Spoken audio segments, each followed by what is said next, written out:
करूया इथे राजकारण न आणता हे त्याच्यावरचं सूत्र.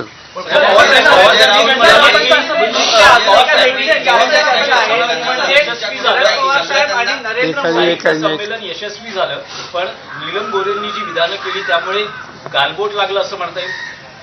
काही त्यांचं जे विधान स्पष्ट सांगायचं म्हणजे मूर्ख भावनाचं होतं.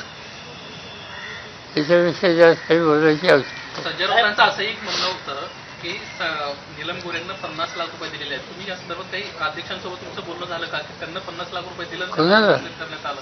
साहित्य संमेलनाला करण्यात आली. साहित्य संमेलनासाठी 50 लाख रुपये नीलम गोऱ्हेंना दिले आणि त्यानंतर असं संजय राऊतांना आरोप केलेला. संजय राऊतांच्याकडे काही माहिती असेल तर माझ्याकडे अशी माहिती अजिबात नाही. पंतप्रधान नरेंद्र मोदी एकाच मंचावर होतात, त्यावेळीचे जे हावभाव होते, तुमच्यातले संवाद होते, तुम्हाला त्यांनी पाणी दिलं खुर्ची बसायला, त्यातून बऱ्याच राजकीय चर्चा सुरू झालेल्या, त्याबद्दल एक काय? शनिवार खुर्ची दिली, भविष्यात त्याचं काय? शनिवार पाणी दिलं. तुमची जवळ वाढते भाजपसोबत महाविकास आघाडी म्हणून एक तुम्ही दोन प्रादेशिक पक्ष एकत्र पार्लमेंटमध्ये आम्ही भेटत नाही. अनेक वेळेला आपले जे हे आहेत सभापती या न त्या कारणासाठी बैठक बोलवतात सगळ्या पक्षाच्या नेत्यांची. त्याच्यात प्रधानमंत्री असतात, मी सुद्धा असतो, इतर पक्षाचे नेते असतात आणि संसदेचं कामकाज व्यवस्थित कसं चालेल याबद्दलचा सुसंवाद अनेक वेळेला होतो. मतभेद जे होतात तर त्याचा आणि याचा संबंध नाही. तारा भावळकर यांनी अध्यक्ष भाषण केलं, अतिशय संयत असं ते भाषण मांडलं जात आहे, परंतु राजकारणांच्या डोळ्यात अंजन घालणारं ते भाषण होतं असं सुद्धा त्याबाबत म्हटलं जातं की माणसं सगळी सारखी आहेत पण राजकारण. त्यांच्या भाषणातले दोन भाग होते. प्राईम मिनिस्टरच्या समोर आम्हा लोकांच्या समोर एक मर्यादित भाषण त्यांनी केलं आणि नंतरचा भाग सविस्तर भाषण. मी पहिल्या भाषणाला हजर होतो, दुसऱ्या भाषणात इथे येणार होतो, पण त्यांचा पहिला भाषणाचा भाग मी ऐकल्याच्या नंतर मी माझे कार्यक्रम रद्द केले.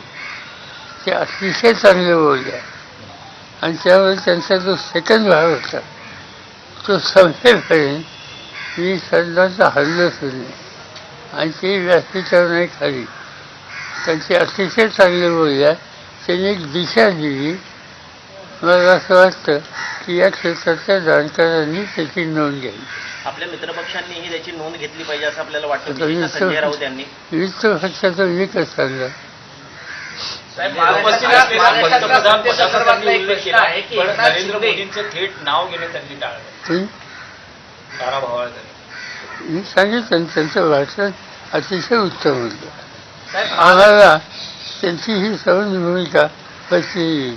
महाराष्ट्रात सध्या एकनाथ शिंदे आणि देवेंद्र फडणवीस हे दोघेही सत्तेमध्ये आहेत, परंतु सध्या या दोघांमध्ये शीतयुद्ध चालू असल्याचं प्रकर्षाने जाणवत आहे.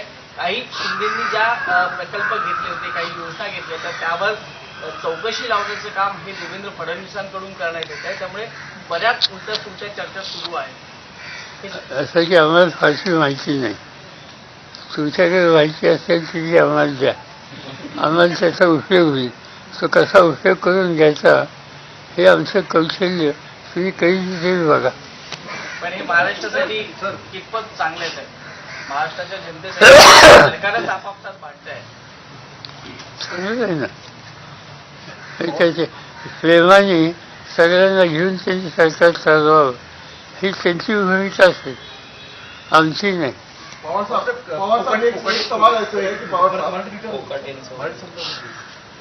माणिकराव कोकाटे यांना जिल्हा न्यायालयातल्या थेट दोषी ठरवलं.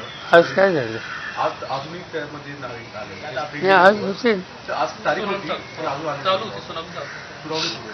तर अशा परिस्थितीमध्ये एक मंत्र्यावर थेट आरोप असणं, तरीही ते मंत्रिमंडळात असतं, याच्यावर अधिवेशन आता पुढच्या काळात आता सुरू होईल. पण या संदर्भामध्ये पार्टी म्हणून तुमची काय भूमिका? अपोजिशन म्हणून आम्हा सगळ्यांना याचा विचार करावा आज हे जे काही चित्र दिसतंय असं